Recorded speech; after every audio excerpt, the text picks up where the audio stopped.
विद्यार्थी मित्रांनो, गेल्या आठवड्यात आपण सर्व विश्वची व्हावे सुखी लेखक डॉक्टर यशवंत पाठक गेल्या आठवड्यात आपण या पाठामध्ये सुरुवातीच्या मध्ये संत ज्ञानेश्वर आणि संत रामदास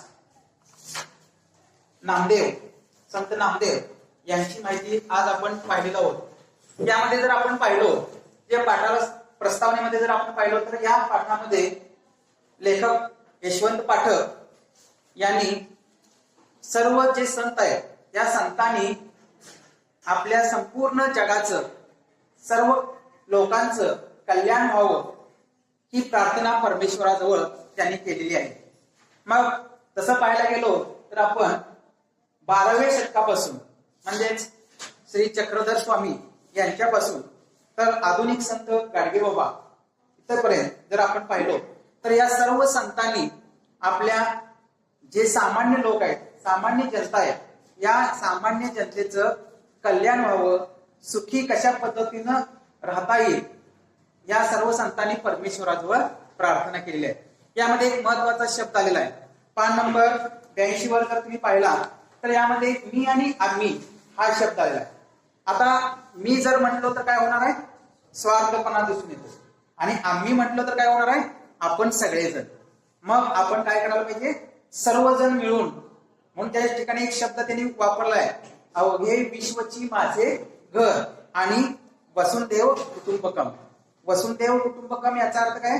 हे सर्व विश्व काय किंवा हे सर्व कुटुंब माझे आहे, आणि अवघे विश्वची माझे घर, हे विश्व काय?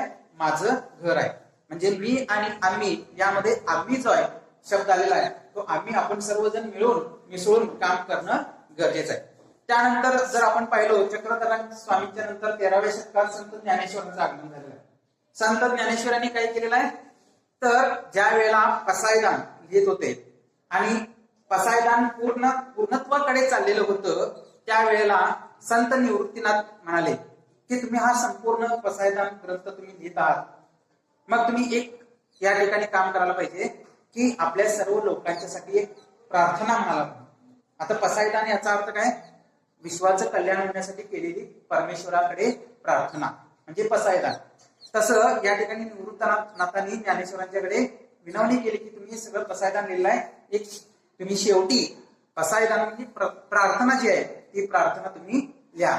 मग आता या ठिकाणी त्यांनी संत ज्ञानेश्वरांनी उत्तर दिलं की काय उत्तर दिलं की मी या ठिकाणी जे सर्व काही लिहित आहे पसायदान, ती पसायदान म्हणजेच काय? प्रार्थना आहे।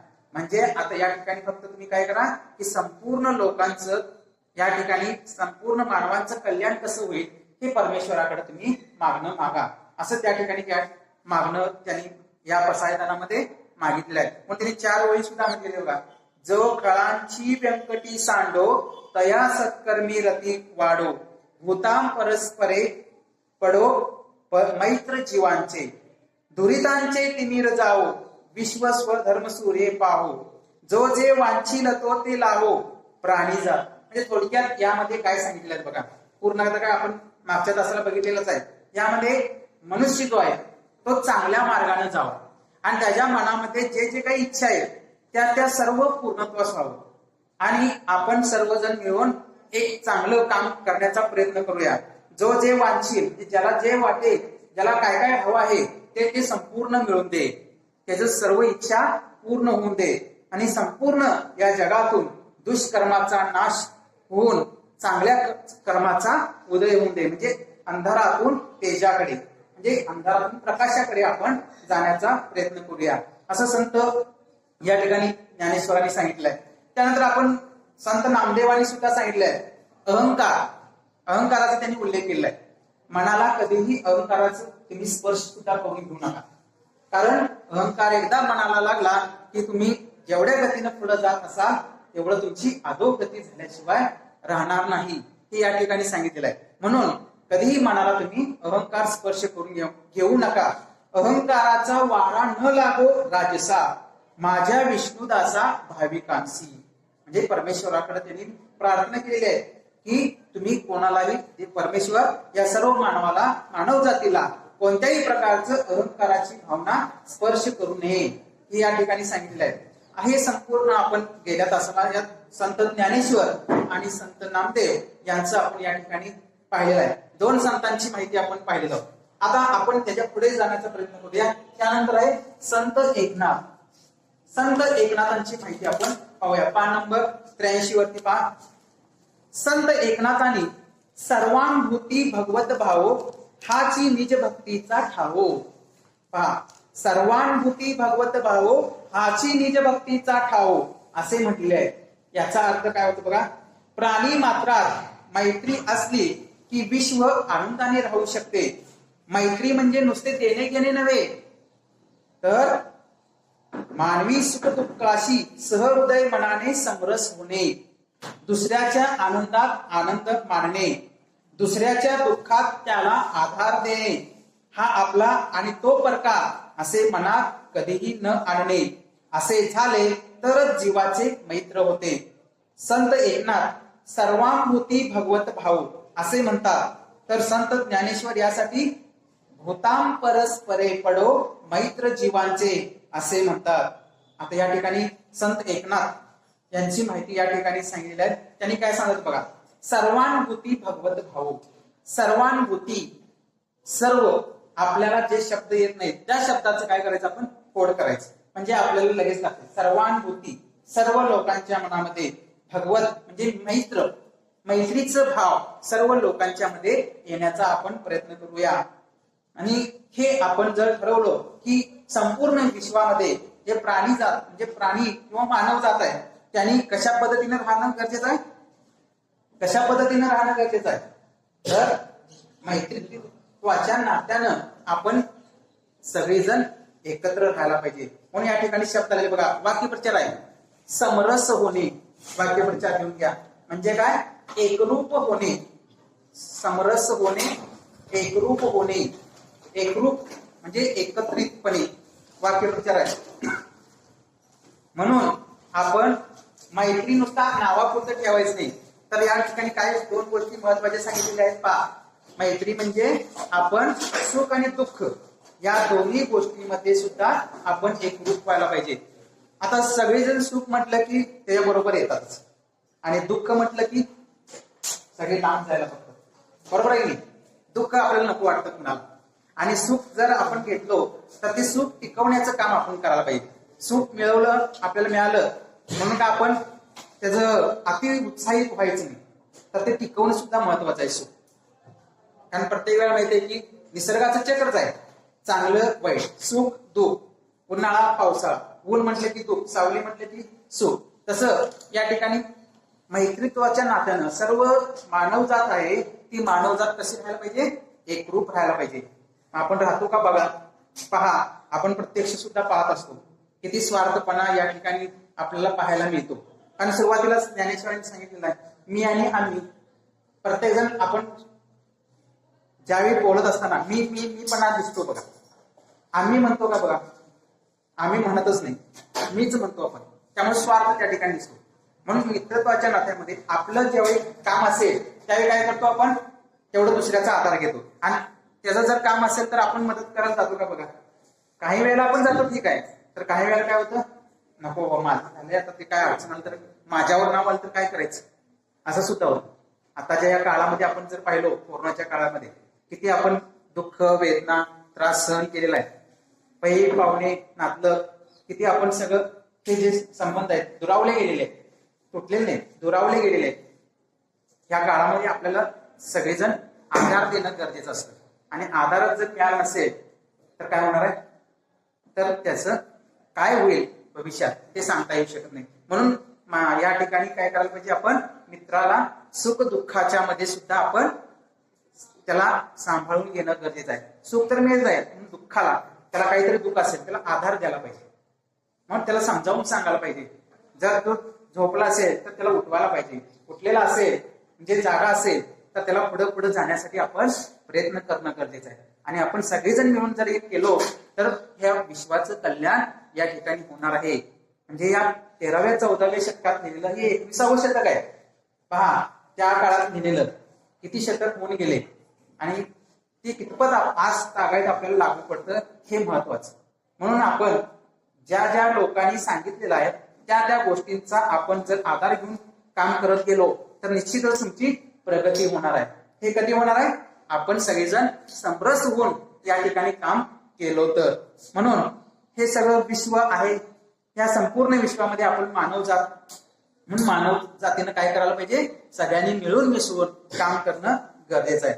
म्हणून म्हटलेलं आहे दुसऱ्याच्या आनंदात आनंद मानणे आणि दुसऱ्याच्या दुःखात त्याला काय करायला पाहिजे? आधार द्यायला पाहिजे. दुःखात दुःख द्यायचं नाही. बघा, दुःखात दुःख द्यायचं नाही तर त्याला आधार द्यायचा. आधार महत्वाचा शब्द आहे. जर त्याला नुसता विचारपूस केलो तर त्याला किती आनंद मिळतो बघा, किती भार हलका होतो. म्हणजे आता जे आपण या युगात आता कोरोनाच्या काळामध्ये तुला कोरोना झालाय वेळ मग असं आपण म्हणतो, मग आपण किती दुरावतो. उलट त्याला आधार देणं गरजेचं आहे. म्हणजे सकारात्मक दृष्टिकोन ही शब्द महत्वाचा आहे पुढच्या काळात. कारण भीतीनं आपण काय काय करू शकतो बघा, मनावरती किती त्रास सहन करून आपण हे सगळं पुढे पुढे जात असतो. त्यामुळे आपण कोणत्याही प्रकारे जर मनुष्य दुःखात असेल तर त्याला आधार देण्याचा प्रयत्न करा असं या ठिकाणी सांगतात. आता एक उदाहरण परवा तुम्ही पेपरला वाचलेलं असेल, कोल्हापूरचं बस स्टँड समोरचं चित्र आलेलं होतं लोकमतला. यामध्ये या ठिकाणी एक स्त्री आहे, जसं भिकारी वगैरे असतं की नाही तसं ती या ठिकाणी एक स्त्री आहे. जवळजवळ 14 वर्ष झाली. तिचं जे निवासस्थान आहे ते निवासस्थान कुठं आहे? तर ते एसटी स्टँडवर. मग किती या 14 वर्षामध्ये काय काय होऊन गेलेलं बघा. मग 14 वर्षाच्या पाठीमागे गेल्यापेक्षा आपल्या 1.5 वर्षातच काय काय होऊन गेलेलं आहे पहा. मग महापूर होऊन गेलेला आहे. हा कोरोना काळ आपल्याला माहितीच आहे, 8-9 महिने झालं अजून ठिया मांडून बसलेलाच आहे. ह्या कालखंडामध्ये सुद्धा त्याला कोणत्याही प्रकारचा त्रास नाही. मग कसं जीवन जगत असतील, काय करायला पाहिजे? अशा लोकांना काय करायला पाहिजे? आपण आधार द्यायला पाहिजे. हे महत्वाचं आहे. तरच काय होणार आहे? आपण पुढे जाणार आहे. परकाम हा शब्द जर आपल्या मनात आला तर मात्र आपली अधोगती झाल्याशिवाय राहणार नाही. म्हणून सर्वानुभूती भगवत भाव, सर्वांच्या बरोबर मिळून मिसळून आपण राहावं असं या ठिकाणी संत एकनाथांनी सांगितलेलं आहे. म्हणून काय म्हणतात बघा, संत एकनाथ सर्वानुभूती भगवत भाव असे म्हणतात. तर संत ज्ञानेश्वर यासाठी भूताम परस्परे पडो मैत्र जीवांचे असे म्हणतात. आता भूताम परस्परे पडो मैत्र जीवाचे म्हणजे काय? तर तो चांगल्या मार्गाने मार्गस्थ व्हावा. भूताम परस्परे पडो म्हणजेच तो चांगल्या मार्गाने पुढे पुढे जाण्याचा प्रयत्न करावा आणि त्या कामामध्ये तो नेहमी मग्न असावा, कर्तव्य दक्ष असावा. किती महत्वाचं आहे बघा. आपण काम ज्या ठिकाणी करतो तिथं तुम्ही मन लावून काम करायला पाहिजे. 10वीची परीक्षा आपण कसं मन लावून अभ्यास करतो त्या पद्धतीनं आपण सर्व मानव जातीला सर्वजण मिळून मिसळून काम करून पुढे जाऊया. म्हणून भूताम परस्परे पडो मैत्र जीवांचे असे या ठिकाणी ज्ञानेश्वरांनी सांगितलेलं आहे. आणि सर्वानुभूती भगवत भाव हे संत एकनाथांनी सांगितलेलं आहे. आता त्यानंतर आहेत कोण? संत तुकाराम. आता संत तुकाराम काय सांगतात पहा. संत तुकाराम हे कितव्या शतकातील आहे? 17वे शतक. लक्षात असून दे. तर शतकाचं नाव तर लक्षात असून दे. यामध्ये त्यांनी जर आपण संत तुकारामांनी आपल्या मराठी भाषेमध्ये म्हणायला गेलं तर त्यांनी कळस जो आहे म्हणजे चक्रधर स्वामी ज्ञानेश्वरांनी जसं पाया रचला तसं संत तुकारामांनी काय केलेलं आहे? कळस रचलेला आहे. काय सांगत पहा, म्हणजे त्यांनी अभंगामधून त्यांनी सर्व आपलं काव्य रचना केलेलं आहे. संत तुकारामांनी देवांपाशी संत संग देई सदा, संत संग देई सदा असे मागणे मागितले. संतांच्या संगतीमुळे 4 माणसे एकत्र आली तर चांगल्या प्रकारचे काम उभे राहते. परस्पर सहकार्यातूनच मानवी जीवनाचे कल्याण होते. त्यासाठी संत तुकाराम महाराज म्हणतात, काय म्हणतात बघा, एक एका सहाय्य करू अवघे धरू सुपंथ. म्हणजे संत स्वतःसाठी काहीही मागत नाही, जगाच्या कल्याणासाठीच ते प्रार्थना करत असतात. आता या ठिकाणी 2-3 शब्द महत्वाचे बघा, किती शब्द लहान आहे. संत संग, संत महान लोक, संघ शब्दाची फोड करायची. संत संघ सोबत, कोणाच्या सोबतीनं? संतांच्या सोबतीनं संत संघ म्हटले. देई सदा, सदा म्हणजे नेहमी, सदा नेहमी म्हणजे काय करा. या वाक्यावरून काय समजतं?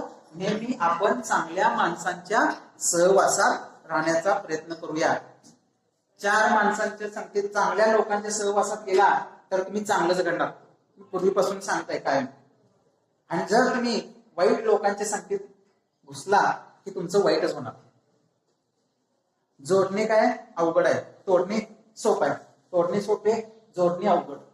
म्हणून नेहमी आपण चांगल्या माणसांच्या सहवासात, मित्र सगळ्या गोष्टी तुम्ही चांगलं राहिला तर तुमचं नेहमी चांगलंच होणार.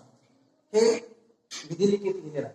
म्हणून म्हटलेलं आहे संत संग देही सदा.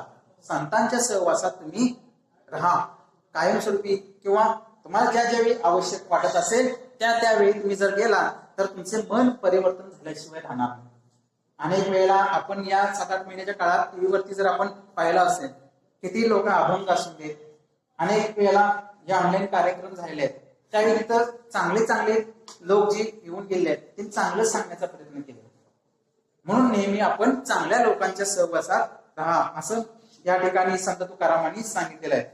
म्हणजे संतांच्या संगतीमुळे 4 माणसं एकत्र आली तर चांगले काम या ठिकाणी उभारू शकतात. आणि पुढे काय सांगेल बघा, एक एका सहाय्य करू अवघे धरू सुपंत. जे मानवता जपत या सगळ्या गोष्टी करत आपण काय करायचंय, वेळ प्रसंगी जर मदत पडायला लागली तरी सुद्धा आपण मागे पुढे न पाहता आपण त्या व्यक्तीला मदत करणे गरजेचे आहे. सर्वच लोकांना आपण चांगल्या मार्गाने येण्याचा प्रयत्न आपण करायला पाहिजे. आता दुसऱ्याच्या उपयोगी जो पडतो, काय म्हणतो बघा, जो दुसऱ्याच्या उपयोगी पडत असतो तीच खरी काय असते, मानवता सेवा असते, मानवता असते. मग नेहमी आपण दुसऱ्याच्या उपयोगीच पडायला पाहिजे, तरच काय होणार आहे, आपलं चांगलं कल्याण झाल्याशिवाय तुमचं राहणार नाही. हे या ठिकाणी सांगतात. म्हणून म्हटलंय एक एका सहाय्य करू अवघे धरू सुपंत. सुपंत म्हटलंय, सु म्हणजे चांगला, पंत म्हणजे पथ म्हणतो मार्ग, पंथ. या लोकांच्या मार्गावरून गेलो तर आपण चांगलंच या ठिकाणी कार्य करू शकतो. कधी एकमेका सहाय्य म्हणजे एकमेकांना जर आपण मदत करत गेलो तर आपण चांगलंच कार्य आपल्या हातून घडणार आहे. म्हणून संत तुकारामांनी या 17व्या शतकात लिहिलेला आहे. 300-400 वर्षापूर्वीच त्या ठिकाणी लिहिलेलं आहे. आणि त्या काळात त्यांनी हे लिहिलेलं आज 21व्या शतकात सुद्धा आपल्याला हे लागू पडतं. म्हणून तुकारामांनी सुद्धा परमेश्वराकडे प्रार्थना केली आहे की आपलं नेहमी लोकांचं कल्याण होऊ दे, अशी प्रार्थना त्यांनी परमेश्वराकडे केलेली आहे. मात्र या ठिकाणी शेवटचं वाक्य सांगतात बघा, संत स्वतःसाठी काही मागत नाहीत. संत लोक जे महान लोक आहेत, म्हणजे संपूर्ण गृहस्थ आश्रमात घराचा त्याग केलेले असे जे लोक आहेत, ते कधी काय मागणं असतं का बघा, त्यांचं काहीच मागत नाही, ते स्वतःसाठी काहीच नाही. आणि एका ठिकाणी ते कायम स्थिर असतात का बघा, काही दिवस इथं मुक्काम, काही दिवस दुसऱ्या गावी मुक्काम, असं करत त्या ठिकाणी ते जात असतात. का जात असतात? फक्त एकाच ठिकाणी राहून उपयोगाचं नाही. या ठिकाणी लोकांना आपण ज्ञान दिलेलं आहे, तेच ज्ञान आपण दुसऱ्या ठिकाणी गेल्यानंतर त्या लोकांना देण्याचा प्रयत्न करत असतात. आपल्या यामध्ये असणारे जे संत लोक आहेत तेच काम करत असतात. त्यांचं कुठलंही मागणं नाही, मला हे द्या ते द्या, असं कोणतंही मागणं नसतं. उलट ते लोकांना या संपूर्ण मानव जातीचं कल्याण, विश्वाचं कल्याण कशा पद्धतीने होऊ दे हे या ठिकाणी करण्याचा प्रयत्न करतात. जो म्हणजे स्वतःसाठी काहीच नाही, ते दुसऱ्यांच्यासाठी करण्यासाठी ते कायम पुढे जात असतात, मार्गस्थ होत असतात. म्हणून म्हटलंय की संत स्वतःसाठी काही मागत नाही. ही प्रार्थना त्यांनी संत तुकारामांनी देवापाशी केली आहे. त्यानंतर येतात कोण? संत रामदास. आता संत रामदास यांनी काय केले आहेत पहा. त्यांनी आता शिवाजी महाराजांचा काळ, त्या काळामध्ये संत रामदास हे शिवाजी महाराजांचे राजकीय सल्लागार होते. आपण अनेक वेळा त्यांच्या चित्रपटामधून किंवा लिखाणामधून आपण वाचलेलं आहे. संत रामदास हे शिवाजी महाराजांचे राजकीय सल्लागार म्हणून त्यावेळी काम केलेलं आहे. त्यांनी दासबोध, त्याचबरोबर मनाचे श्लोक हे त्यांनी लिहिलेले श्लोक आहेत. आता काय म्हणतात बघा, संत रामदास यांनी विश्व कल्याणासाठी प्रार्थना केली आहे. काय म्हणतात बघा, कल्याण करी देवराया जनहेत विवरी, तळमळ होतची आहे हे जन हाती धरी. म्हणजे संत रामदास यांनी सामान्य लोकांची जी तळमळ आहे, व्यथा, दुःख, वेदना या ज्या आहेत ती या ठिकाणी मांडलेल्या आहेत. म्हणजेच सर्व लोकांना ह्या सर्व तळमळ जे आहे, दुःख आहे, वेदना आहे, ते लवकरात लवकर त्यांच्यामधून जाऊन दे आणि त्यांचं कल्याण होऊन दे. हे संत रामदासांनी परमेश्वराकडे प्रार्थना केलेली आहे. असे मागणे मागतात. एकाच ओळी या ठिकाणी दिल्या आहेत, कल्याणकारी देवराया, म्हणजे या लोकांचं तू काय कर, कल्याण कर. जनहित म्हणजे लोकांचं. तळमळ तळमळ होत जाईल, कायम व्यथा आहे, कायम दुःख आहे. आपल्याला आपल्यासारख्या मध्यमवर्गीय असणाऱ्यांचं काय नाही, कारण ज्यांना एक वेळेचं सुद्धा व्यवस्थित अन्न मिळत नाही, ते लोक कसे करत असतील पहा. त्यांच्याकडे आपण पाहायला पाहिजे, त्यांचं जीवन कसं आहे, आयुष्य कसं जगत असतात. जे तळमळ त्यांना या संत लोकांना पाहवत नाही, म्हणून त्यांनी परमेश्वराकडे प्रार्थना केली आहे की या लोकांचं सुद्धा तू कल्याण कर, हे सांगितलंय. आणि त्यानंतर आहे शेवटचे संत गाडगे बाबा. संत गाडगे बाबा काय सांगतात बघा. संत गाडगे महाराजांनी सामाजिक प्रबोधन करताना प्रत्यक्ष पूर्तीवर भर दिलाय. वेळ वाया घालवणे, व्यर्थ गप्पा मारत बसणे हे संत गाडगे महाराजांना मान्य नव्हते. त्यापेक्षा सर्वांनी शिक्षित व्हावे, त्यावर त्यांचा कटाक्ष होता. शिक्षणाचे महत्व सांगताना संत गाडगे महाराज म्हणतात, नको धर्म कृत्ये पैसा खर्चून या, घेण्यासाठी विद्या तोच खर्चा. स्वतःचा उद्धार करा प्रयत्नाने, शक्तीने मुक्तीने सुखी व्हावे. म्हणजे कशासाठी पैसा खर्च करू नये, धार्मिक कृत्य करण्यासाठी आपण पैसा खर्च करू नये. तर कशासाठी पैसा खर्च करावा, शिक्षणासाठी पैसा खर्च करायला पाहिजे. घेण्यासाठी विद्या तोच खर्चा. विद्या म्हणजे आपलं शिक्षण. कोण सांगितलेलं आहे, संत गाडगे महाराजांनी शिक्षणाचं महत्व सांगितलेलं आहे. स्वतःचा उद्धार स्वतः करा, तुमच्या शक्तीने कष्टाने तुम्ही काय करा, शिक्षण घ्या आणि त्यातून तुमचा मार्ग निवडा आणि यशस्वी व्हा, असं त्यांनी संत गाडगे महाराजांनी परमेश्वराजवळ प्रार्थना केली आहे की सर्व लोकांना तू शिक्षित कर, सुशिक्षित कर. म्हणजे शिक्षणाचं महत्व या ठिकाणी संत गाडगे महाराजांनी सांगितलेलं आहे. तर शिक्षणामुळे काय होतं ते सांगतात बघा. शिक्षणामुळे माणूस सुसंस्कृत व्हावा, माणूस जोडला जावा, त्यातून मानवाचे कल्याण व्हावे, हे संत गाडगे बाबांना अभिप्रेत आहे. शिक्षणामुळे काय होतं, मनुष्य सुसंस्कृत बनतो, चांगला सुशिक्षित बनतो आणि माणूस माणसाला जोडला जातो. म्हणजे शिक्षणामुळे आपल्याला कळतं की काय करायला पाहिजे आणि आपण कुठे आहोत आणि काय करणं गरजेचं आहे, ते या ठिकाणी सांगण्याचा प्रयत्न केलेला आहे संत गाडगे महाराजांनी. त्यानंतर आहे संत तुकडोजी महाराज. काय सांगतात पहा. संत तुकडोजी महाराजांनी आपल्या ग्रामगीतेत स्वच्छतेचे महत्व सांगितलेले आहे. ज्याचा ग्रामगीता काय आहे, काव्य रचना. कोण लिहिलेला आहे, राष्ट्रसंत त्यांना पदवी दिलेली आहे लोकांनी, संत तुकडोजी महाराजांना. कशाची पदवी दिली आहे, राष्ट्रसंत तुकडोजी महाराज. आणि त्यांनी आपल्या ग्रामगीतेमध्ये कशाचं महत्व सांगितलेलं आहे, स्वच्छतेचं महत्व. आज सुद्धा ते लागू पडतं. या आतापर्यंत आपण संतांची माहिती पाहत आहोत. ह्या सर्व संतांनी त्यांनी लिहून ठेवलेल्या काळात आज सुद्धा 21व्या शतकामध्ये आपल्याला लागू पडत आहे, हे या ठिकाणी सांगतात. काय सांगतात बघा. आपले गाव हे देवाचे मंदिर आहे. अशा मंदिरात मानव देव मूर्ती सुंदर, असे ते म्हणतात. बघा, गावामध्ये मंदिर असतात, मंदिरामध्ये आणि त्या मूर्ती असतात. त्यापेक्षा या ठिकाणी राष्ट्रसंत तुकडोजी महाराज काय म्हणतात, तर मानव देव मूर्ती सुंदर. मानव म्हणजेच देव आहे. देव कोण आहे, मानवच आहे. आणि तो गावामध्ये जर व्यवस्थित स्वच्छता व्यवस्थित करून राहत असेल तर तोच काय होणार आहे, तोच स्वतः मूर्ती असणार. त्यांचंच त्या ठिकाणी तुम्ही चांगल्या पद्धतीने कल्याण होणार आहे. म्हणून आपलं गाव जे आहे ते गाव म्हणजे काय, मंदिर आहे. आणि मूर्ती कोण आहे, तर हे संपूर्ण मानवजात. त्या ठिकाणी राहणारे लोक हे काय, मूर्ती आहे, देवमूर्ती आहे, देव आहे. म्हणून म्हटलेलं आहे मानव देव मूर्ती सुंदर, असे ते म्हणतात.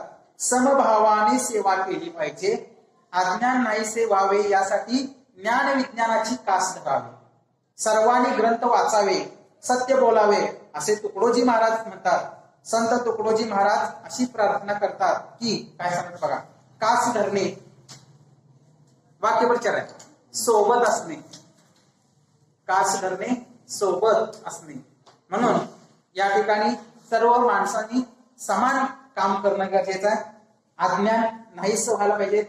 शिक्षण तुमचं चांगल्या पद्धतीने होणं गरजेचं आहे. म्हणून त्यांनी ज्ञान विज्ञानाच्या बरोबर तुम्ही कास धरा, त्याच्या बरोबर सोबतीने जावा, नेहमी सत्य बोलावे, सर्वांनी ग्रंथ वाचावे. ग्रंथ वाचतो साधा आपलं असलेलं पाठ्यपुस्तक आपण जरी वाचलो तरी सुद्धा आपलं कल्याण होणार आहे. खरं ते व्यवस्थित जर आपण सूक्ष्म वाचन केलं होतं, तिथं त्यांनी सांगितलं ग्रंथ वाचन करा, सत्य बोलावे असे तुकडोजी महाराज सांगतात. आणि त्यांनी कशा पद्धतीनं या 2 वहीमध्ये प्रार्थना केल्यात बघा. सर्व विश्वची व्हावे सुखी, ही धर्माची दृष्टी नेटकी, ती आणावी सर्व गाव लोकी, तरीच लाभ. काय सांगतात बघा, सर्वच साधे साधे छोटे छोटे शब्द रचना घ्यायचं. सर्व विश्वची व्हावे सुखी म्हणजे काय, कोण सांगणार, चुकून दे सांग, कोण सांगणार. सर्व विश्वची व्हावे सुखी, मोठ्यानं सांग. सर्व मानव जाती अतिशय सुखी समाधानाने राहावे, ही धर्माची दृष्टी नेटकी, म्हणजे धर्माच्या बाबतीत धार्मिक ग्रंथामध्ये सुद्धा प्रत्येक संतांनी या ठिकाणी मानव जातीचं कल्याण करण्यासाठी सांगितलेलं आहे. ती आणावी सर्व गाव लोकी, आणि ती सांगितलेलं धर्मात सांगितलेलं आहे ना, ते प्रत्येकाने आपल्या गावापुरतं जरी आपण मर्यादित ठेवलो, ती कृती आपण जर अंमलात आणलो तरी सुद्धा आपलं कल्याण त्या ठिकाणी होऊ शकेल, तरीच लाभ, मग त्याचा लाभ आपणास मिळू शकेल. असं कोण सांगितलेलं आहे. प्रार्थना कोण केली आहे. ही प्रार्थना संत राष्ट्रसंत तुकडोजी महाराजांनी प्रार्थना केली आहे.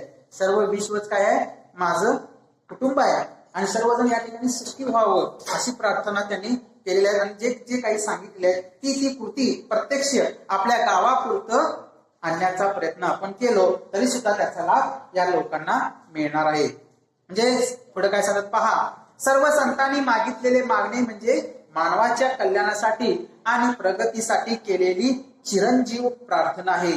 ही प्रार्थना मानवतेची पूजा करणारी आहे. संतांनी माणसाला महत्व दिले, माणूस आदर्श व्हावा, त्याने सुसंस्काराची जोपासना करावी, कुणालाही त्रास देऊ नये, एकोप्याने राहावे. माणूस कधीही एकाकी राहू शकत नाही, त्याला संवादाची नितांत गरज असते. म्हणून माणसाने कुणालाही दुखवता कामा नये, शक्यतो दुसऱ्याच्या उपयोगी पडणे ही खरी मानवता आहे. संतांनी ही मानवता आवर्जून शिकवली, तशी त्यांनी आचरणातही आणली. काय सांगितले या परिच्छेदामध्ये, मानवाच्या कल्याणासाठी संतांनी जी केलेली प्रार्थना आहे ही कायमस्वरूपी, चिरंजीव म्हणजे कायमस्वरूपी ही केलेली प्रार्थना आहे. ही प्रार्थना म्हणजे मानव जातीची पूजा या ठिकाणी केलेली आहे. आणि संतांनी कोणत्या गोष्टीला महत्व दिले तर माणूसपद. प्रत्येक संतांनी सांगितलं बघा, माणसानं माणसाशी बरोबर व्यवस्थित राहणं गरजेचं आहे. समभाव म्हणजे चांगल्या भावानं. मग जे आपण अनेक गोष्टी पाहिल्या आहेत, तर दुःखात आधार देणे, सुखात सुख मानणे, अशा ज्या गोष्टी आहेत त्या गोष्टी जर आपण केलो तर त्या ठिकाणी जर आपण अशा गोष्टी केलो तर नक्कीच आपलं कल्याण झाल्याशिवाय राहणार नाही. आणि एक मनुष्य किंवा माणूस तो आदर्श सुद्धा त्या ठिकाणी होऊ शकेल. त्याने सुसंस्काराची जोपासना करावी. सुसंस्कार म्हणजे चांगलं संस्कार, चांगले संस्कार त्याच्यावरती असणं गरजेचं आहे. आणि कुणालाही त्रास देता कामा नये. काय सांगतो बघा, कुणालाही त्रास देऊ नये, एकोप्याने राहावे. त्या वाक्याखाली अधोरेखित करा कोणकोणत्या गोष्टी आहेत बघा. माणूस आदर्श व्हावा, त्याने सुसंस्काराची जोपासना करावी, कोणालाही त्रास देऊ नये, एकोप्याने राहावे, माणूस कधीही एकाएकी राहू शकत नाही, त्याला नेहमी संवादाची गरज आहे. मला 1 तास जरी आपण असं ध्यानस्थ बसलो तर किती वेळा आपण डोळे उघडतो बघा, उघडझाप करतोच, कोण आहे बाजूला, काय आहे विचारतो की नाही. म्हणजे आपल्याला कायम आता काय झालेलं आहे, आपल्या बरोबर कोणीतरी पाहिजे. एकाकी राहू शकत नाही मानवजात. एकोप्याने म्हणजे एकोप्याने म्हटलेलं आहे. म्हणजे एकोप्याने म्हणजे काय, या ठिकाणी आपण सर्वजण एकोप्याने राहूया. तो कधीही एकाकी राहू शकत नाही, त्याला संवादाची नितांत गरज असते. आणि तो कुणालाही दुखवता कामा नये, शक्यतो तो दुसऱ्याच्या उपयोगी पडावा, हीच खरी मानवता आहे. आणि हे संतांनी या मानव जातीला शिकवणूक दिलेली आहे. आणि ती प्रत्यक्षात आपण आचरणात देखील आणावी असं या ठिकाणी सांगितलेलं आहे. आता इथपर्यंत आपण पाहिलेलं की संतांची माहिती. आता हे 21सावं शतक हे विज्ञान व तंत्रज्ञानाचं युग आहे. त्यामधून त्यांनी थोडक्यात या शेवटच्या 2 परिच्छेदमध्ये काय सांगतात पहा. आजच्या या विज्ञान युगात विज्ञान तंत्रज्ञानातील संशोधनामुळे विश्व जवळ आले आहे. संत ज्ञानेश्वरांनी 13व्या शतकात हे विश्वची माझे घर आहे ही कल्पना केली होती. याचे प्रत्यंतर आज आपण घेत आहोत. आज आपण जगात कुठेही जाऊ शकतो, पण संत ज्ञानेश्वरांना अभिप्रेत असलेला माणसांना जोडणारा जिव्हाळा आज हरवला आहे. तो जपण्यासाठी मन सुसंस्कृत असायला हवे, नाहीतर राक्षसी वृत्ती निर्माण होते. ती संतांना नको आहे. चांगल्या मनाने निर्माण केलेल्या कृती जगात महत्वपूर्ण ठरतात. विज्ञानातील चांगले प्रकल्प समृद्धी आणतात, पण सुंदर मने ही राष्ट्राची श्रीमंती वाढवतात. संतांनी याकडे लक्ष वेधले आहे. 13व्या शतकात सांगितलेलं आहे. ज्ञानेश्वरांनी सांगितले 13व्या शतकामध्ये हे सर्व विश्वची माझे घर. आज 21व्या शतकात जरी आपण लांब असलो तरी या विज्ञान व तंत्रज्ञानाच्या युगामध्ये आपण पाहत आहोत कुठून कुठेपर्यंत आपण चालले आहोत. काही सेकंदामध्ये आपण भ्रमणध्वनीनं एका कोपऱ्यातून दुसऱ्या कोपऱ्यात कुठं असेल जगाच्या कानाकोपऱ्यात कुठेही आपण बोलू शकतो. आपण आपले जे संदेश असतात ते संदेश सुद्धा आपण पाठवू शकतो, बोलू शकतो. काही सेकंदामध्ये आपण हे सगळं करू शकतो. खरं त्या काळात अशी सोय होती का? म्हणजे त्या काळात त्यांनी लिहून ठेवलेलं आज किती तंतोतंत त्याचं सुद्धा आपण आचरणात आज या युगामध्ये आणणं गरजेचं आहे. माणसाला माणूस आपण जोडणं गरजेचं आहे. एक प्रकारचा जिव्हाळा निर्माण करणं गरजेचं आहे. त्या संतांना राक्षसी वृत्ती त्यांना नको आहे आणि तेच आता आपण 21व्या शतकात म्हणजे संतांनी जे जे काही लिहिलं आहे हे सगळं आता आपण काय करतो विरुद्ध दिशेने चाललेलो आहोत. आपण नुसताच निसर्गामध्ये म्हणतो झाडे लावा झाडे जगवा आणि अनेक ठिकाणी आपण पाहिलं तर झाडे तोडण्याचं काम सुरू आहे. त्या ठिकाणी झाडे लावतच नाही. म्हणजे बरोबर आपण काय करत चाललेलो आहोत, सगळं विरुद्ध होत चाललेलं आहे. निसर्गाच्या विरुद्ध आपण कोणतेही कार्य करायचं नाही, नाहीतर निसर्ग कधीही आपल्याला या ठिकाणी माफ करणार नाही. या गेल्या अनेक वर्षामध्ये या 2-3 वर्षामध्ये त्याचा चांगलाच अनुभव आपल्याला येत आहे आणि पुढे सुद्धा या ठिकाणी येणार आहे. म्हणून आपण चांगलं जे जे करता येईल ते करण्याचा प्रयत्न जर आपण केलो तर तुम्हाला कोणीही काही करू शकणार नाही. परमेश्वर सुद्धा तुम्हाला त्या ठिकाणी चांगल्या पद्धतीनंच घडवू शकेल. हे त्या संतांना ही गोष्ट अपेक्षित आहे. राक्षसी वृत्ती त्यांना नको आहे. म्हणजे जे विज्ञानातील चांगल्या चांगल्या कृती आहेत, प्रकल्प आहेत ते तुम्ही आणण्याचा प्रयत्न करा, प्रगती पथावर नेण्याचा प्रयत्न करा. कारण सुंदर मने ही राष्ट्राची संपत्ती आहे. याकडे त्यांनी लक्ष वेधलेलं आहे. बघा म्हणजे मन चांगलं पाहिजे. शेवटी आपण बाहेरून दिसतो, खरं प्रत्यक्ष मन जे आहे ते कसं चाललेलं असतं कोणास. आताच आपण या ठिकाणी बसलेलं असतं तर आपलं मन कुठं असेल पहा, हे पण तितकंच महत्वाचं आहे. म्हणजे आपण ठरवतोय आणि काम करतोय असं होतं आणि जे आपण ठरवलेलं आहे त्या कृतीशी आपण काय व्हायला पाहिजे, आपण बांधील राहायला पाहिजे, तरच आपलं कल्याण या ठिकाणी होणार आहे. त्या ठिकाणी शेवटच्या मध्ये किती चांगले उदाहरण दिलेलं आहे पहा. वडाच्या झाडाचं उदाहरण दिलेलं आहे. वडाचे झाड कायम नम्र असते, ते सगळ्यांना सावली देते, त्याची सावली सर्वांना हवी हवीशी वाटते. झाडे स्वतः ऊन सोसतात, लोकांना सावली देतात. पर्वताच्या कुशीत जन्मलेल्या नद्या मोकळ्या मनाने पुढे वाहतात. पर्वत आपल्या जागी स्थिर राहून हे आनंदाने पाहतात. आपण कोणत्याही कामात मन आनंदी ठेवून जर काम केले तर त्याच्यासारखा दुसरा आनंद नसतो. त्या वाक्याखाली अधोरेखित करा.